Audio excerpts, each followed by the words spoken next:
You're not going to play the music? Oh, there you go. Is this it? Yes.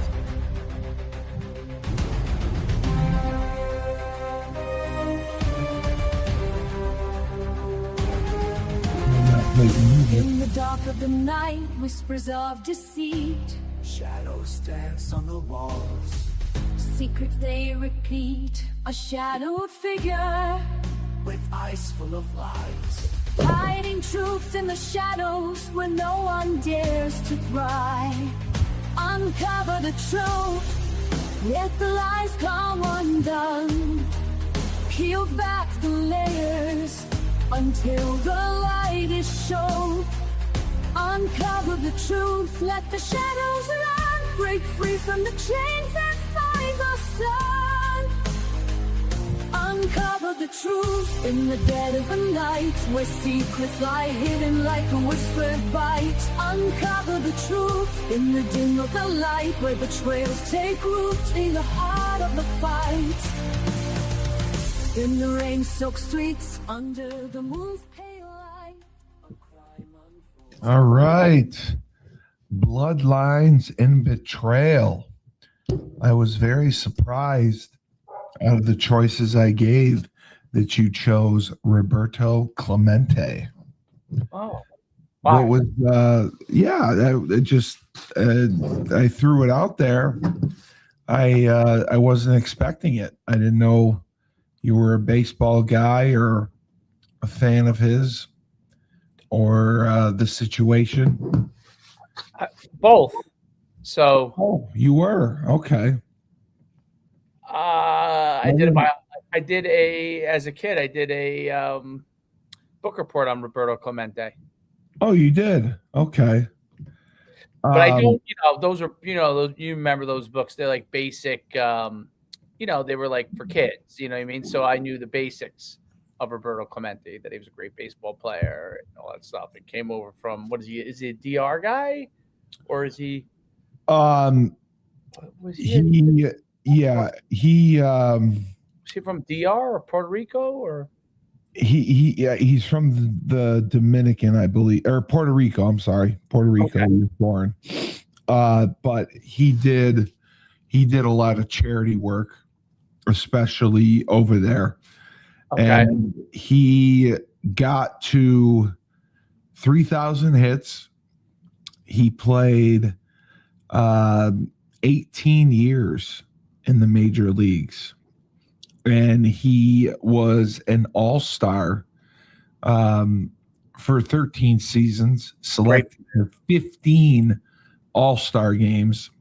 And he was the National League MVP in 1966, the batting leader in 61, 64, 65, 67, Gold Glove winner for 12 consecutive seasons, 1961 through 1972. He was like he was in that same mode of like Mickey Mantle and Willie Mays. Yeah, I didn't know. Runs, both, fielder, everything, like a full package guy, athlete and a half. Yeah, I didn't know he was that popular or that good. And then he also, in the off season, he would play winter ball in Puerto Rico. Oh, and he did a ton of charity work in Latin America and the Caribbean countries. And, that was the reason he died in the plane crash in 1972.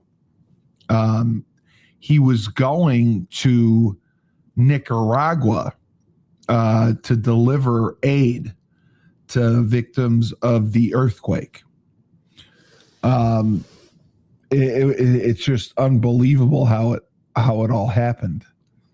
But everyone in Hispanic countries, Puerto Rico, the Dominican, their way out is baseball. They start playing from the time they're 4 years old. And a lot of them, even nowadays, they get taken advantage of by agents and whatnot. They don't get the money that they're deserved, and they just get played.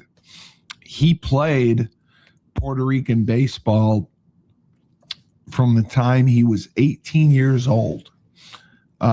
He played 2 years, and then he was initially signed from he was signed from the Puerto Rican League by the Brooklyn Dodgers. And they offered him a contract of $15,000 with a $10,000 bonus, and he got a $5,000 minimum salary. And that's where he signed. And his first year was in 1954. Wow, he was 1954. My goodness. I didn't realize he played that long. So the major league had a rule that stipulated when a team signed a player to a contract with a signing bonus in excess of $4,000, equivalent to $56,000 today, the team was required to keep that player on their 25-man active roster for 2 full seasons. And failure to comply with the rule would result in the team losing rights to the player's contract. So Clemente's bonus was $5,000. It was over $4,000.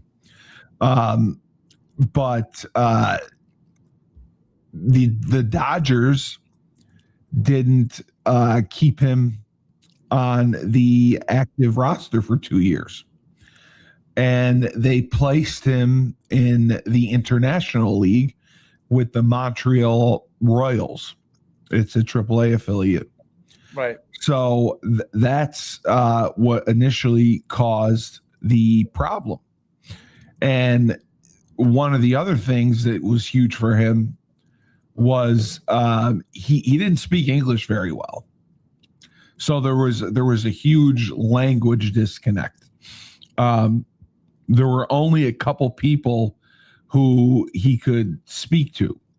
He received assistance from bilingual teammates, such as infielder Chico Fernandez and pitchers Tommy Lasorda and Joe Black. Oh. So I thought that was crazy. Like he didn't.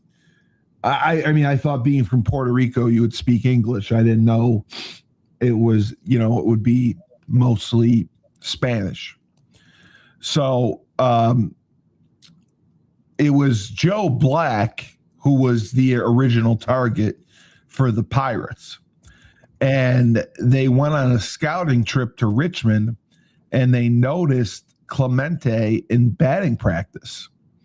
And there was a Pirate scout that made inquiries and soon learned that Clemente was unprotected. They called it a bonus baby because he was paid $5,000 instead of the $4,000. So 12 years later, the manager said, they tried to sneak him through the draft, but it didn't work. And, they wanted to not play Clemente, stating that he needed time to develop and was struggling against AAA pitching. But Pittsburgh completely acknowledged and noticed his talent immediately. And they drafted him first once he was unprotected. And they told the Montreal manager to take good care of him, make sure that he didn't get hurt. So he played 87 games in Montreal. He only hit .257. 2 home runs And the first home run of his North American baseball career, it was an extra inning walk-off home run. And he entered the game as a defensive replacement. His only other minor league home run came on September 5th, his 20th birthday. So he wasn't like a hit early on. He came in, he got all this money. He was supposed to be on the 25-man roster. Brooklyn declined to honor that, and he ended up going back into the draft, and the Pirates saw something in him and drafted him. So his official major league career began in 1955. Played from 1955 to 1972. Do you know what number Clemente wore? No. So What number did he wear? for the first 7 weeks of his major league career, he wore the number 21. It was chosen because his full name, Roberto Clemente Walker, had that many letters. So for his first few weeks, he wore the number 13 as his teammate Earl Smith was wearing 21, and then it was later reassigned to Clemente. And then I thought it was amazing that basically, I mean, there were 1, 2, 3, 4, 8 different off seasons he played professionally in different Hispanic leagues in Puerto Rico, or different leagues in Puerto Rico, because he was considered a star there. He was the hometown guy, and he came home and he played in the off season. And I was just thinking about that today, how rare that would be. Like, I know that WNBA players do it. They play in the off season, but baseball players, for the large part, can you imagine the season is 162 games, and then you're going to go and play all winter? Yeah, that's amazing, actually, because they don't start when does spring ball start? They start in like February, right? In Florida, maybe pitchers and catchers report in February. Yeah. Okay. So, and how about this? I didn't even know this. In 1958, Clemente joined the United States Marine Corps Reserve. He's a great guy. Jeez. It's just amazing reading about him. What incredible person he was. He served as a 6-month active duty in Parris Island, South Carolina, Camp Lejeune in North Carolina, and in Washington, D.C. He received recruit training with Platoon 346 of the 3rd Recruit Battalion. The rigorous Marine Corps training programs helped Clemente physically. He added strength. He gained 10 pounds. He said his back troubles, which were caused by being in an auto accident, disappeared as a result of his training.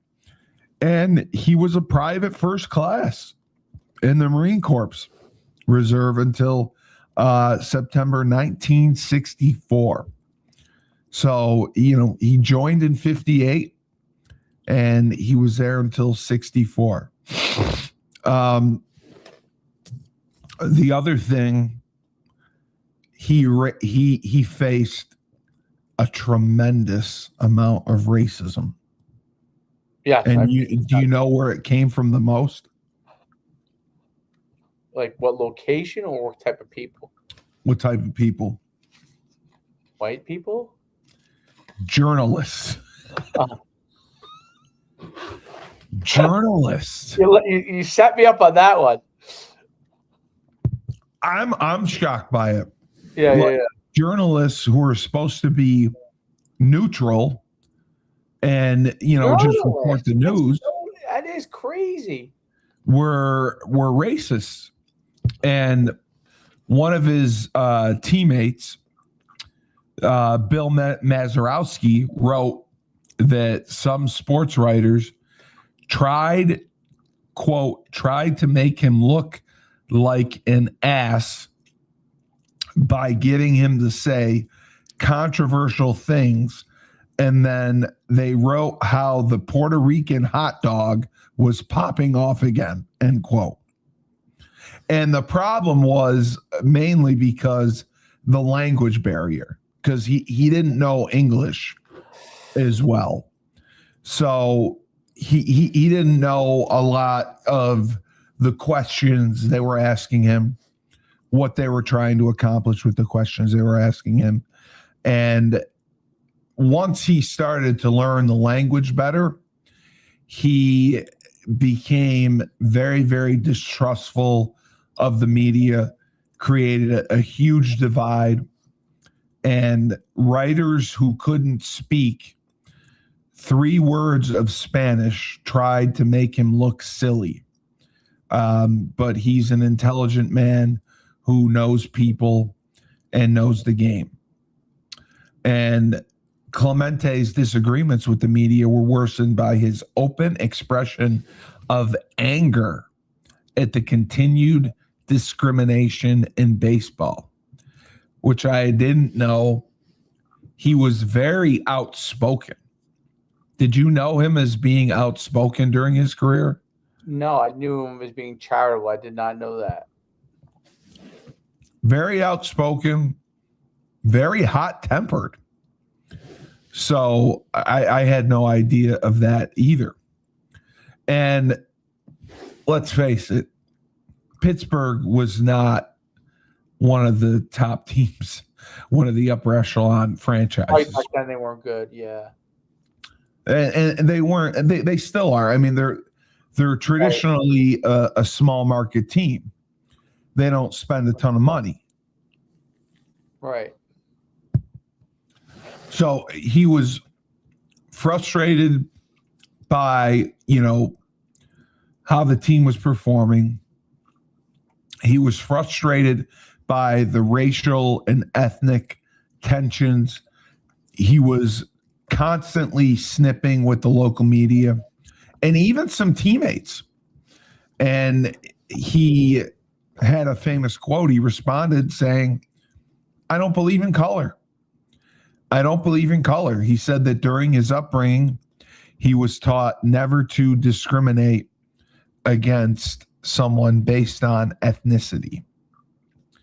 So he was really at a double disadvantage. He was a Latin American player and a Caribbean player.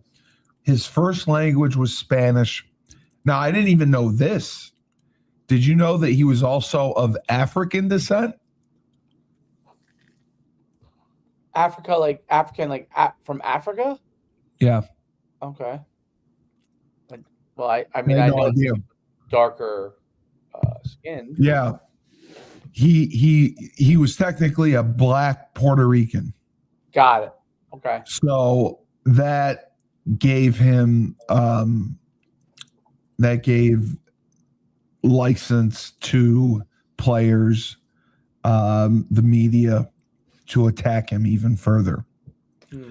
His native tongue is foreign to America, and so is his color, said certain reporters. And the year before, the Pirates hired their Kurt Roberts, their first African-American player. They were the 5th team in the National League and the 9th in the majors to do so. Now, this is 7 years after Jackie Robinson broke the color barrier by joining the Dodgers. So you would think by this time there would be more players of color and it would be somewhat accepted and they would be treated a little bit better. And that really wasn't the case. And, you know, even during his rookie season, he got into a car accident. A drunk driver rammed into him in an intersection, and he finished his rookie season with a disappointing .255 batting average. But his defensive skills were always on point. And then he became a star really in the 1960 season. He batted .353, and he had 25 RBIs recorded in the month of May alone. His batting average would remain above 300 throughout the campaign. But he always played the game like his hair was on fire. Whether it was in the field chasing after fly balls, whether it was going after an extra base hit, stealing bases. And many sports writers started to come around. Even like a writer for another team, if you can imagine this, the writer for the Giants said Clemente was one of the greatest of all time, as well as one of the most frightening to watch. And he made some painful plays. So he only played in one World Series. I didn't know if you knew that. What World Series did he play? What Pittsburgh with the Pittsburgh Pirates? Mm-hmm. What was the World Series they played in? They played, and they won the NL pennant, and they defeated the New York Yankees in a 7-game World Series, which to me is unbelievable. He batted .310 in the series. His .314 batting average, 16 home runs, and defensive playing during the course of the season earned him a spot on the NFL, the National League All-Star roster. And he replaced Hank Aaron in right field during the 7th and 8th innings of the second All-Star game held that season. From 1959 to 1962, they would have 2 All-Star games, which I found also crazy. I can't believe that. And then, so this guy is becoming a star. He's dominating. He tries to modify his batting technique by using a heavier bat to slow the speed of his swing. So it paid off for him. He became again a 2-time All-Star. He was 2 for 4. He hit a triple in the All-Star game, and he was MVP, wasn't he too? He won the. I don't know if it doesn't say if he was the MVP, but the game went into extra innings, and he helped engineer a come from behind 5-4 and National League victory. And he had the walk-off single off a knuckleball pitcher and that won the game for him. So he's doing all this. He's having a great career, but he's really like, I didn't know how philanthropic he was. He really tried to give back to Puerto Rico. He tried to give back to, like I said, the Caribbean islands. I'm sorry. They did win. They did win another. They did appear in another World Series. They played against the Orioles, and Pittsburgh did win the championship. So Clemente did win. Wow, I didn't know that. So he helped the Pirates win 2 World Series, and he batted .414 during this series. And he hit a solo home run in the deciding 2-1 7th game victory. Game 7, he hit a solo home run, put him up 2-1, and this is when he was awarded the World Series Most Valuable Player award. He was frustrated. He struggled with injuries. He only played in 102 games the following season in 1972. He hit .312. He made the All-Star roster for the 15th time in a row, and he won his 12th Gold Glove. It's just amazing. He's so good. Longevity. Like, you don't see this anymore. How did he get, like, what was him when he grew up? What was part of, like, were you able to look that up? Like, how did he grow up? He grew up in Puerto Rico. He grew up in a poor family, and yeah, I mean, how did he develop his skills? Did he always play baseball? Yeah, he played baseball all the way up. He was born in Carolina, Puerto Rico. He was actually your sport, a track and field star. And he was actually an Olympic hopeful before he turned to baseball. Yeah. Yeah, he competed. He's unbelievable. He competed in track all the way through. But he did play baseball as well. He was an amazing athlete overall. Yeah, absolutely. So I think he saw, what are my best options for having a career, making money, getting out of Puerto Rico, and giving back. And I think he came to the conclusion it was baseball. And he had played baseball, but his professional career began really at the stark age of 18. He was down there playing right off the bat.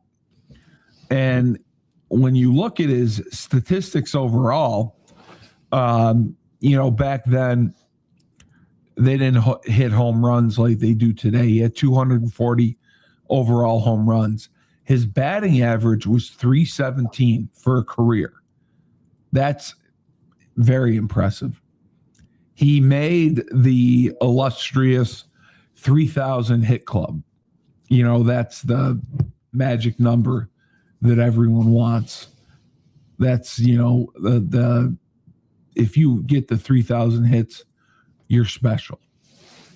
Right. 15-time All-Star, 2-time World Series champion, National League MVP, World Series MVP, 12-time Gold Glove Award winner, and he was the 4-time National League batting champion. So Tragically, his life was cut short at the age of 38. 38.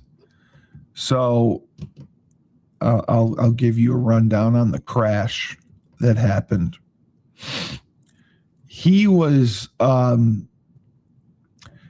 frustrated because there was aid being sent to Nicaragua, and there had been an earthquake there, and it killed 5,000 people, and that's why he many went down. Countries sent aid there. Clemente contributed to the relief effort with his own money, and he supervised the delivery of these goods because this is even crazier. There had been 3 cargo planes that had sent ships to help the Nicaraguans,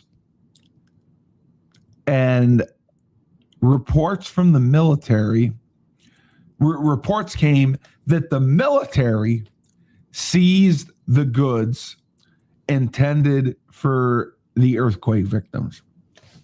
Can you believe that? These things that happen are so crazy. With like the military of its own country, stealing was seizing the goods that were for the victims. Great, absolutely crazy.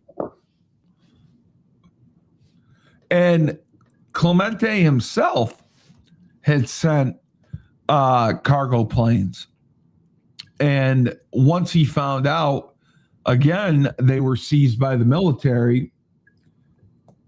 He's a hothead. He got pissed off. He's like, I'm going on this trip. He chartered. He had sent three planes. He chartered a 4th so he could visit Nicaragua, and he directly went to confront the military leader, believing, I'm a celebrity, I can't be harmed. So the aircraft was a Douglas DC 7CF, a freighter. It was converted to carry cargo, registered in the United States, but this was not like a solid plane. There had been a previous accident that happened, I believe, a few weeks before, where maintenance did a check and they suggested that they replace the engine, and the engine never was replaced. So Clemente, he didn't know this. The accident happened. There were 5 people on board, including Clemente. The airplane crashed immediately after takeoff. It basically flew straight into the ocean. Jesus. And it was from Puerto Rico. Clemente, he and a relief committee leased the aircraft for $4,000 from a local airline. It was American Air Express leasing company. Unknown to Clemente, like I said, it suffered the non-fatal accident 29 days before the flight took place. It damaged the propeller blades in the engine. And like I said, they were advised to replace one of the engines, and the owner of the plane was a Puerto Rican named Arthur Rivera. Rivera told his mechanics, do what they could, inspect the engine, keep it in service.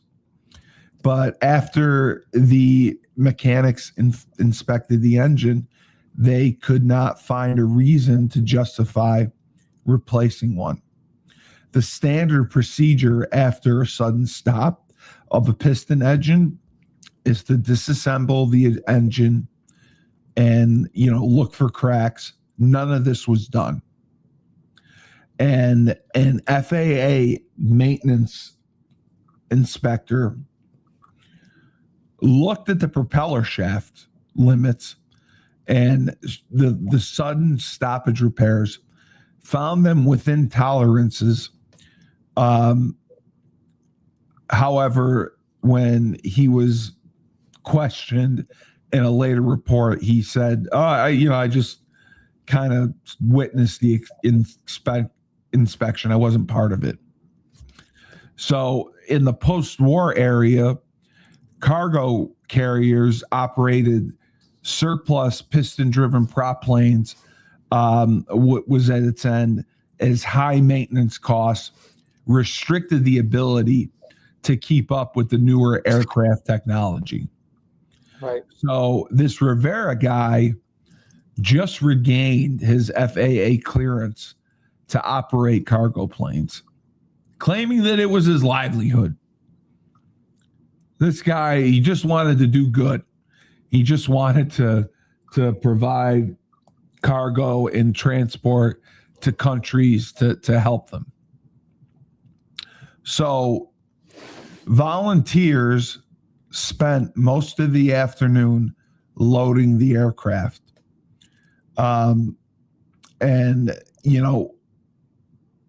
Pilot Jerry Hill boarded the plane. Owner that Rivera was in the co-pilot seat, only he was not certified to fly this twin engine. And Hill was a well-qualified seasoned pilot who was in command. He had been found by chance several days earlier while watching the plane being loaded. And this was the aircraft's first flight since Rivera purchased it several months earlier. And it was the first time that the pilot had flown with with Rivera. And Clemente boarded with one of his associates around the same time. Now, the issue after takeoff, once they did an investigation, was the weight of the airplane. The weight was way too much. It was 3% over the allotted weight for maximum takeoff. The crew submitted a flight plan with a cargo weight that was under the maximum, which was not accurate. And that is why all of this basically happened. And they only had a one-way fuel load. The pilot was going to have to divert to somewhere like San Jose, Costa Rica, or Panama City to refuel and get to Nicaragua. So it wasn't like the easiest flight. And, they blamed commercial airlines for the calculation of the weight and allowing this plane to take off being overweight. And the investigation found that they pushed and pushed and pushed the aircraft weight as much as they could. They just packed as much on there. And there was really a small chance that they were going to be able to get to Nicaragua at all. Which is sad, because it's like they never had a chance. They never had a chance to get there. Like immediately after it took off, it just went down. It went down. So, you know, it was reported, and they immediately did a search. They found the body of the pilot, I believe. Clemente's body was never found after this. And that was really disturbing. So the contributing factors, the engine failure, obviously, overloading, it was more weight. It also had an inadequate crew. The pilot was unqualified because he did not have a co-pilot. And there was an absence of a flight engineer, basically meaning they were flying blind. And there was very, very poor maintenance because the aircraft overall was in average to poor condition. And there were financial pressures that influenced Rivera's decision-making after the FAA revoked his commercial pilot certificate. He just regained it. He received clearance to operate a cargo plane. He needed the money. And Clemente paid him $4,000 to use the plane. Wow. And then that's also why he didn't hire adequate staffing. So you imagine getting on a plane, there's like two people. There's a pilot, there's no co-pilot, anything like that. That's crazy. And you're on this massive cargo plane. The crash basically resulted in the death of all 5 people on board.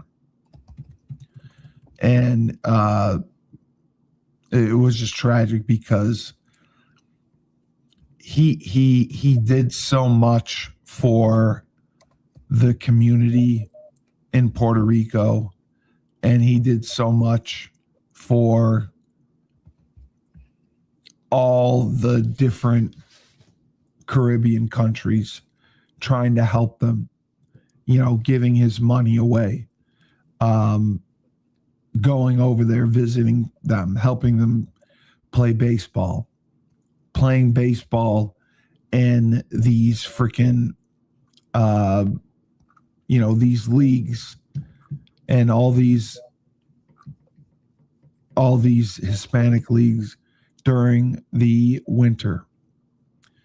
And one of the saddest things that I read was one of his teammates. I can't remember. Okay, so this is one of the sad things. Montreal Expos pitcher Tom Walker was playing with Clemente, Winter League ball in Puerto Rico. Helped him load the plane because Clemente wanted Walker, who was single, to go and enjoy New Year's Eve. Clemente told him not to come on the flight. And then a few hours later, Walker returned to his condo and discovered the plane carrying Clemente had crashed. That's crazy. Sad. They must have had a big outpouring for him in Puerto Rico. They did. He died. They did. His goal was, you know, he was working on building kind of like a sports center for the disadvantaged youth in Puerto Rico.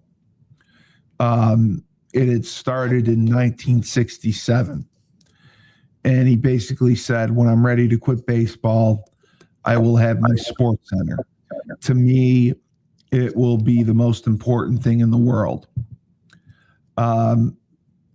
The center was so important that shortly before he recorded his 3,000th hit, he told his manager the most important moment of his life would not be that hit, but would be the creation of the center.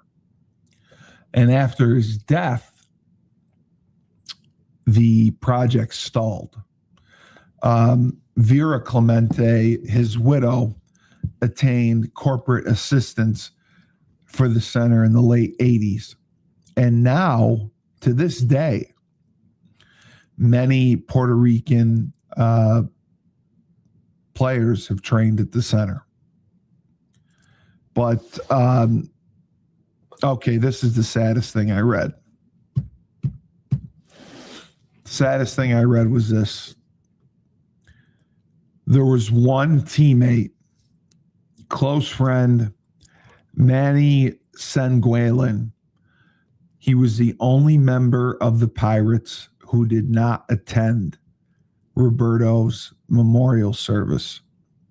Instead, the Pirates catcher chose to dive into the waters where the plane had crashed to find his teammate.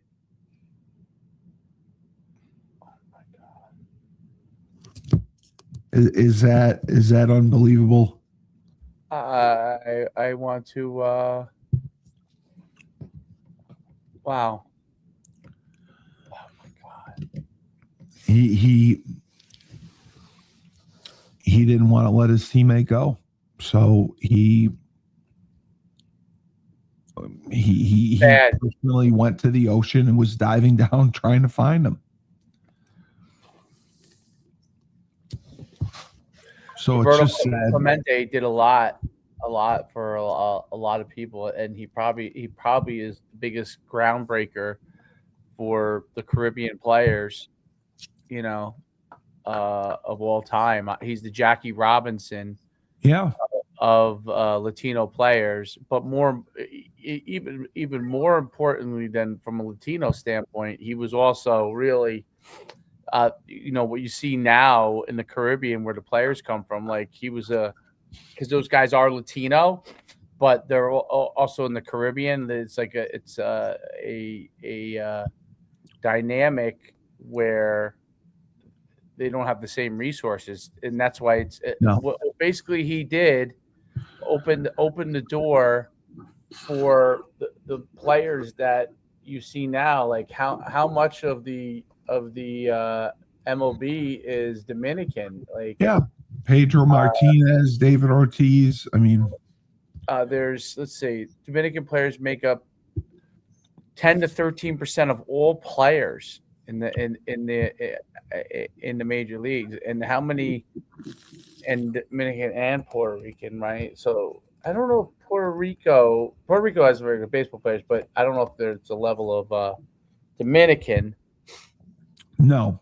Yeah, no. So they're about 2% of, but it's between the two of them. There's about around 150 players. But I mean, he worked really with all countries. He worked with all people. He struggled with a language barrier here. Right. That, made him distrust reporters and teammates. But the way that he performed for 18 years, that's unheard of. I mean, nowadays, with the way that they have load management and how guys play, they don't play that much. 3,000 hits. It's going to be rare to see somebody have the hits. Yeah. Again. But it's just a tragic story just because he was a really, really good guy. 5 times more likely to make the major leagues if you're from the Dominican than if you're from America. It's pretty amazing. Yeah, that's where they were. they scout heavily from, Yeah. and they can get them cheap. They get them young, they get them cheap because they're not looking to go to college. They're looking to play right away. So it's really, really a tragic tale of what happened, and it's upsetting just because it was totally preventable. It was totally preventable. All it was the weight of the plane, the propeller, and the engine, all of which could have been managed. And they chose to just let it go. Yeah. Because the guy wanted to make a few bucks. Mind blowing. And we lost the legend because of it. We lost the legend because of it. I mean, the only other one that comes to mind is Thurman Munson. Thurman Munson was a similar plane situation. Yeah. And that was during the season. And I remember the Yankees lined up with 8 players because he was the catcher. But yeah, that was awful. So that's crazy, dude. It's crazy. It is crazy. It's crazy how it happened. It's just crazy that a guy who gave back so much,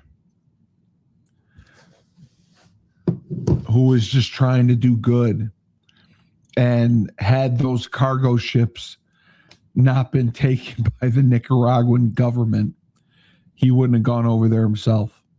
This man was going over there himself to confront Nicaraguan military leaders. Like, why the hell are you taking my cargo? Why are you taking aid to these victims? That's why he was going over there.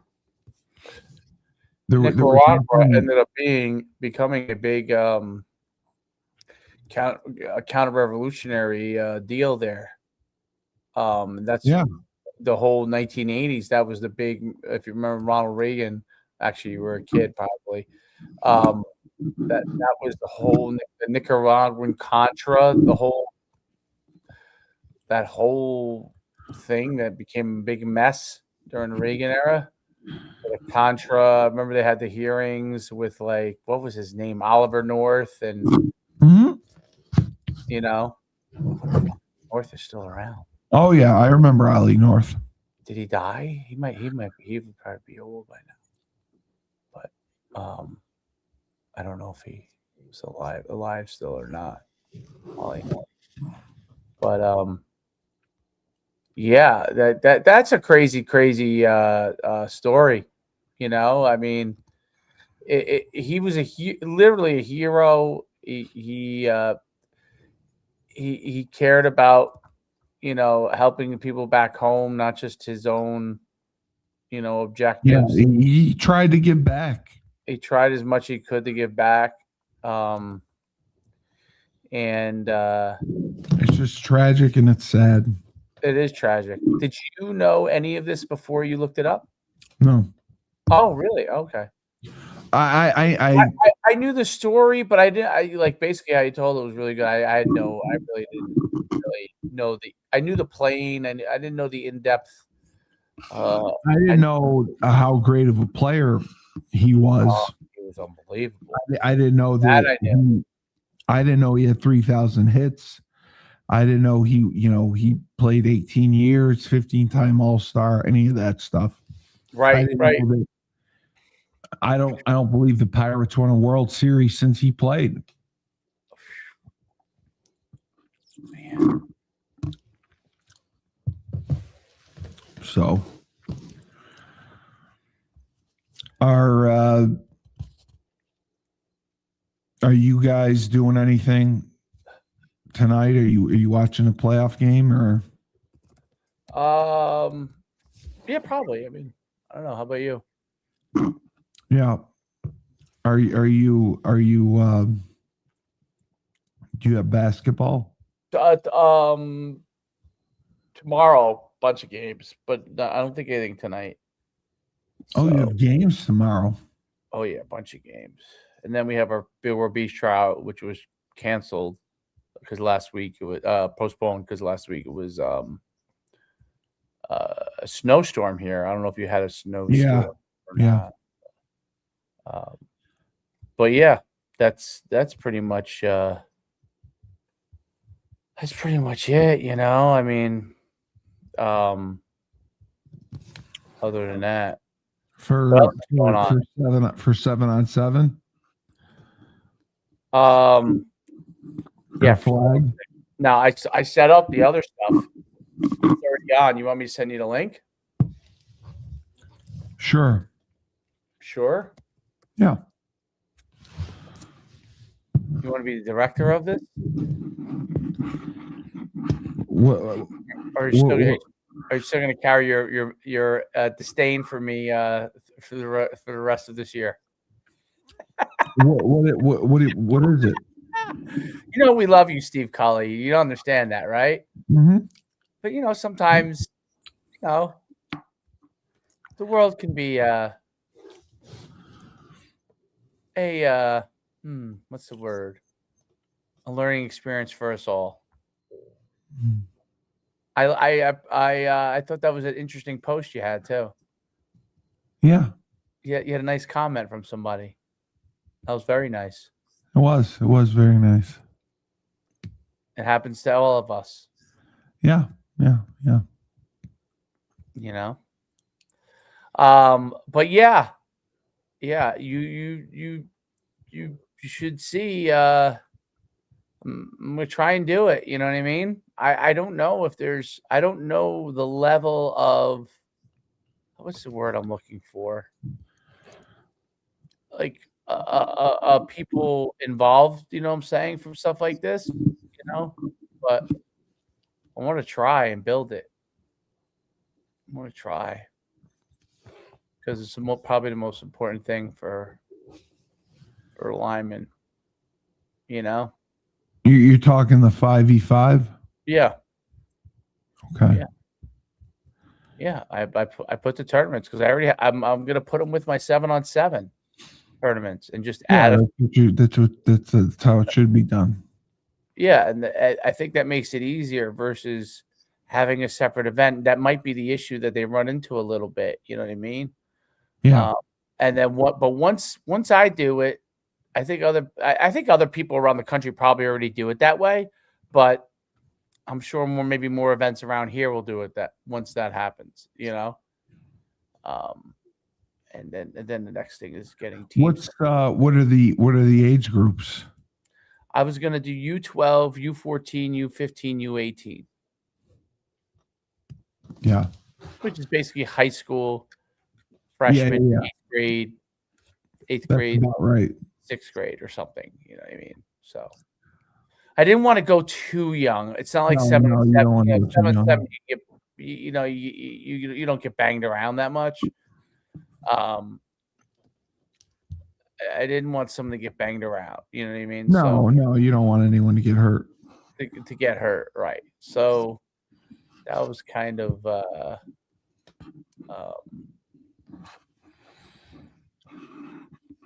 way I thought about it. But I don't know. You know what I mean?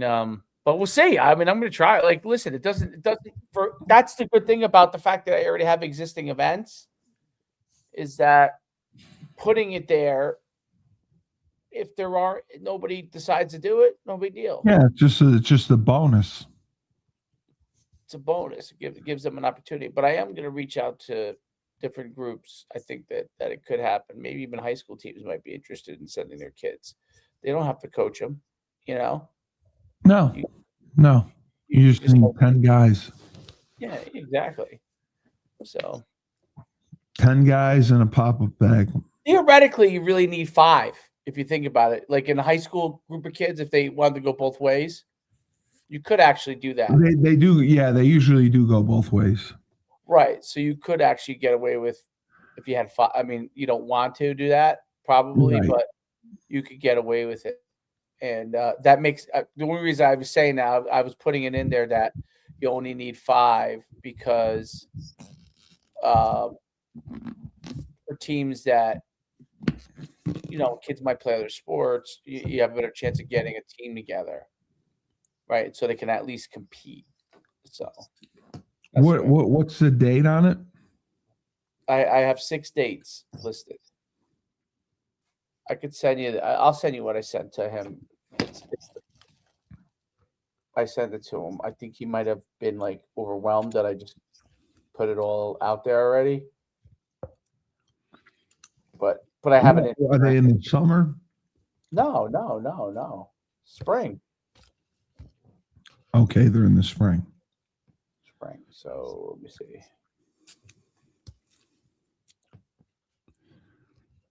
Could probably put together a team. It might be hard to have an event up by you because you may not have as many teams available to you, but you could get a team.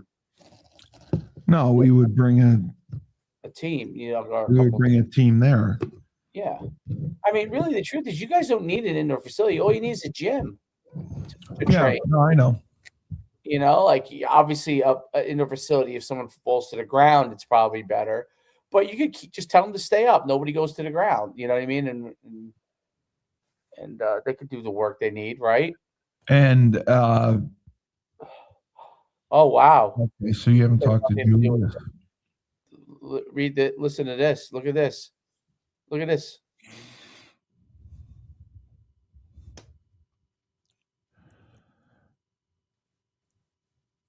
Oh wow. Yeah, they aren't. Is this the fans you mean that are Christy and the fans that are rebelling, or? Yeah, because explain. There's a mass exodus of guys who are not playing. So people bought tickets feeling they got fraudulent duped, right? Is that what you're saying? Yeah. And that Store Central and UConn were in cahoots on this? Of course. Store Central never reports anything accurate or negative for UConn. Right. So, but yet they have a fan base in the boneyard that relies on their information to make it go to the game, right? Yeah. Ooh, that's not good. We had a huge group ready to go right after the bowl was announced. Yeah. And then, Joe Figiano backed out and, talking with his father again, they just, and I spoke to Joe Linta. Oh, you did? Yeah. Oh, wow. Yeah, I know Joe. Joe said that. You called him? Yeah. Yeah, so did Burton. And, he told both of us he advised Joe to play in the ball game. Joe did not play because he's concerned about his health. And I defended him. I said, his 2 starting tackles are out. His backup's out. He doesn't have Skylar Bell. And if you look at the discrepancy between catches, Skylar had 100. Romello Murphy had 30. That was the next closest. Lewis Hansen would snap the ball to himself and play against Army by himself. He doesn't give a shit. But there's so many guys that are in the transfer portal.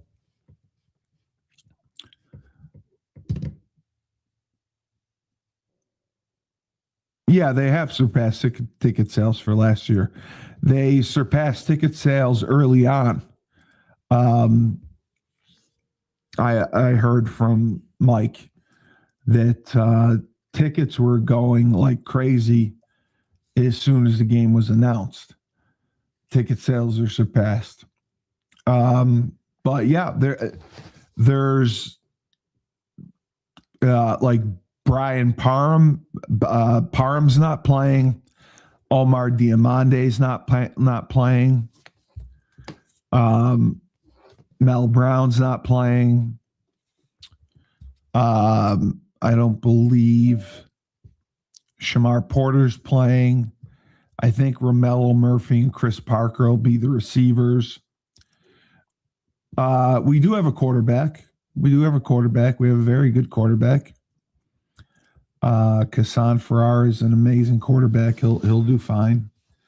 And Gordon will come up with different ways to get him the ball. I'm not worried about offensively. I think we can handle them and score points. And none of this has been announced. Chris, why do you think it's going to be announced? What makes you think they're going to announce it? They want people to go to the game. They need to make money. They're not going to announce any of it.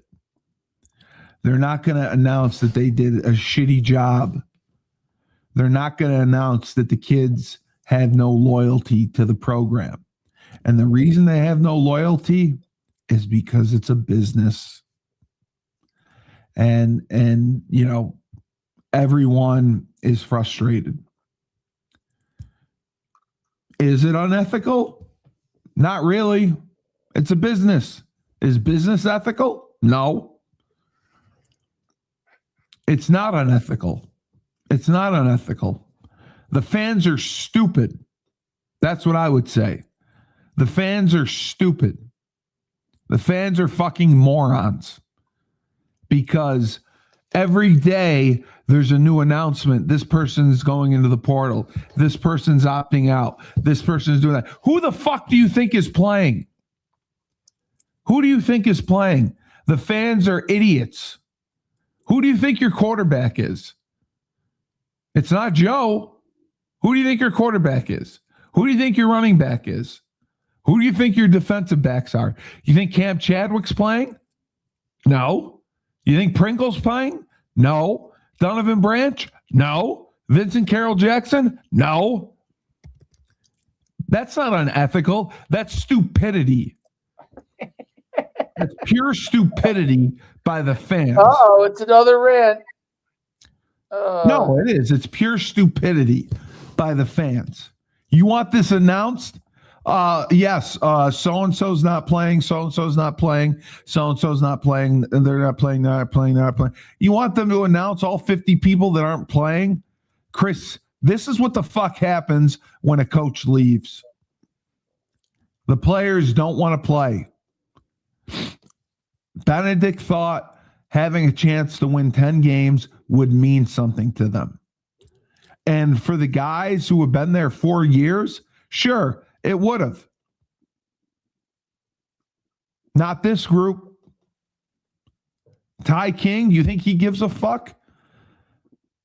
Brian Parham, the sack leader, you think he gives a fuck? No. They don't care. It's not unethical. It's not unethical. I would say the fans are morons. The fans are stupid. That's what I would say. Because every day it's announced. So-and-so's opting out. So-and-so's opting out. So-and-so's opting out. What's unethical about that?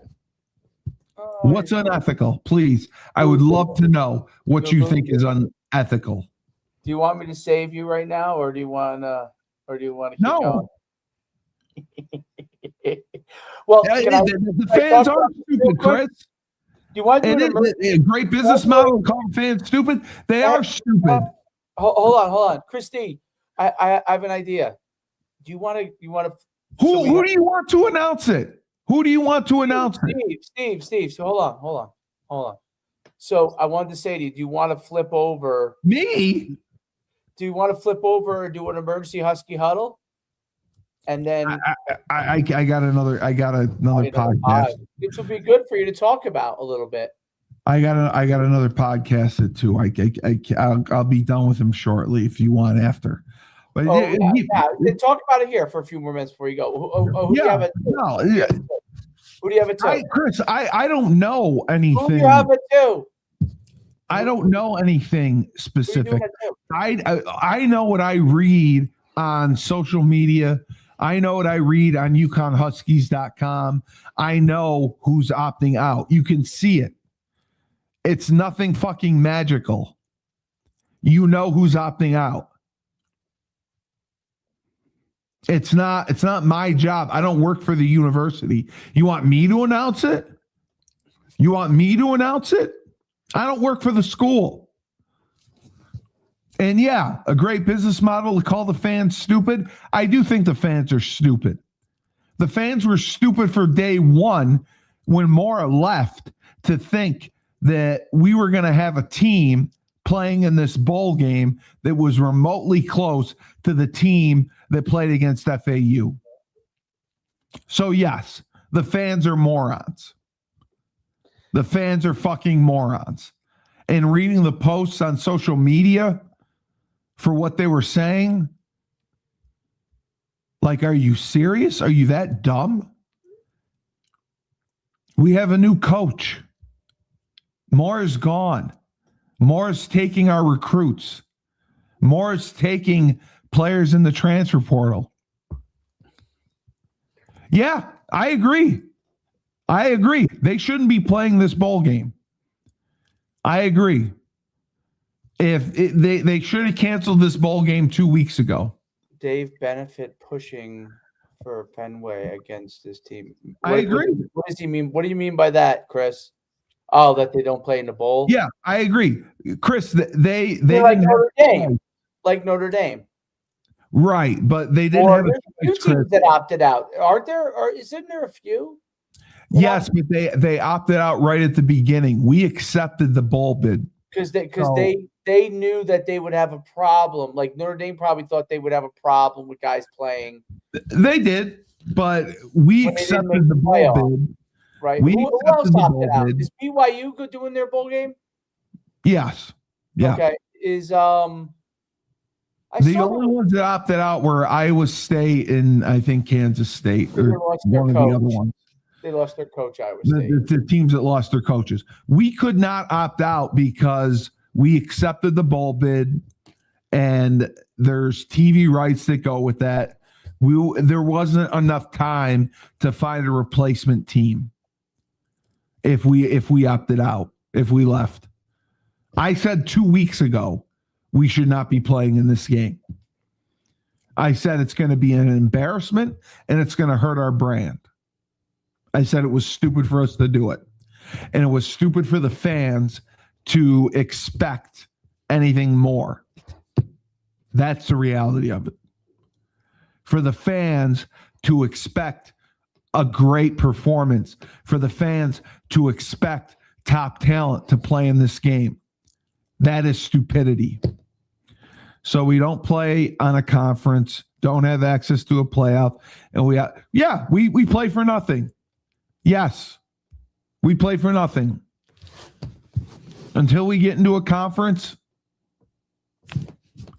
we could have gone undefeated this year. Nothing would have mattered. You know why? Because nobody goes to the game. With these other teams getting in, we might have got in. We wouldn't have gotten in. You don't think so? I don't know. Are you kidding me, Dave? They let JMU and Tulane, who were going to get murdered. Yeah, they won conference championships. Okay. We played one winning team, Duke. They're going to let us in after beating FAU, FIU, Buffalo, and Ball State. Yeah. Oh, we beat up on the MAC. Let's let the MAC champion in. So we don't play. The fans can't expect that Store Central. They're not going to report the news. They don't want people to know the news, Chris. They don't want people to know the question news. Is, should Store Central? I don't want you to be late for but should Store Central? Store Central is an extended arm of the university. Okay. They're not going to report anything negative. That's why when you have the website built, we can do what we want. Yeah. I have it built. There's a snafu I'm running into that I'm running a couple of snafus with it, with data, which I can't get to where I want to get to on it. Chris V, I talked to Mike Burton last night.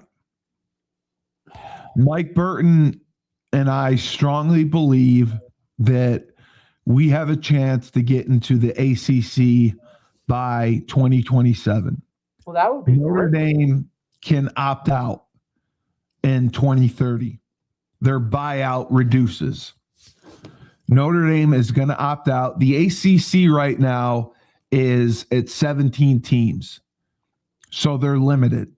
They're playing a 9-game league schedule.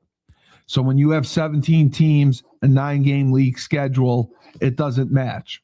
So what they're doing, some years, certain teams are going to play 9-game league schedules. Other teams are going to play 8. And teams that already have agreements with other schools are going to be let out of playing 9-game league schedules. We're going to have a good chance to get into the ACC next year. We play Syracuse. We play Maryland at home. We play, I think, BC. As long as we draw well, Mike believes we can go 7-5.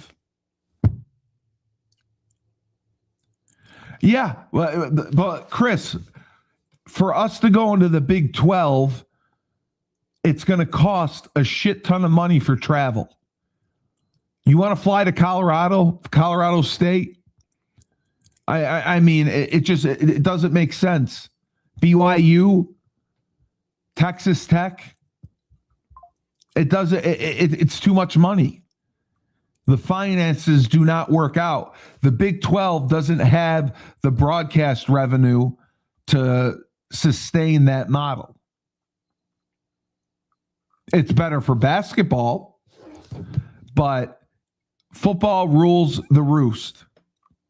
Yeah, it is. It is better for basketball, but football rules the roost. Now,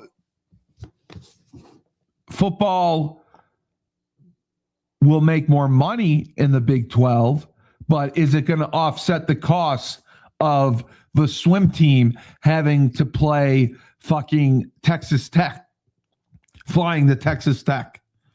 Is it going to offset the track team having to fly to Colorado? You know, the closest team is fucking West Virginia. It's 6 road games a year. It's 6 road games a year. But okay, I get what you're saying. You're saying because West Virginia, some of the teams aren't nearly as far, but realistically, doesn't the ACC make the most sense? Pitt, Syracuse, Virginia Tech, Miami, Louisville. It's the old Big East. Not 6 conference games a year. The ACC is moving to 9 conference games a year. The Big 12 is moving to 8. All right. ACC is not a sinking ship. By the way, Hanson's in the Hula Bowl. What about the Hula Bowl? Hanson's in it. Yeah, I know. I know. Yeah, the ACC is not a sinking ship. They're revamping everything. So, all right, I have to get going for Bloodlines and Betrayal. And yes, UConn is betraying us. UConn has betrayed us all the way. But UConn I'm not turning into Joe D. UConn fucked the fans. But the fans are stupid for believing that this was going to be some great showing of talent, that people were going to play in this game. What would make fans think that? Christy, you're not a moron. Why would you think that any of these starters would want to play in this bowl game. They could give two flying fucks. They have no loyalty to UConn. They don't bleed blue. They bleed green. A lot of players, yeah, I would say that's a big deal for a lot of players. They bleed green. They bleed green. They don't care. Isn't that a big deal for a lot of players now, right? Yeah. Yep. All right. So when life gives you lemons, don't make lemonade. Take 2 oranges. Fucking throw them right back at David Benedict, please. Shove him up his ass.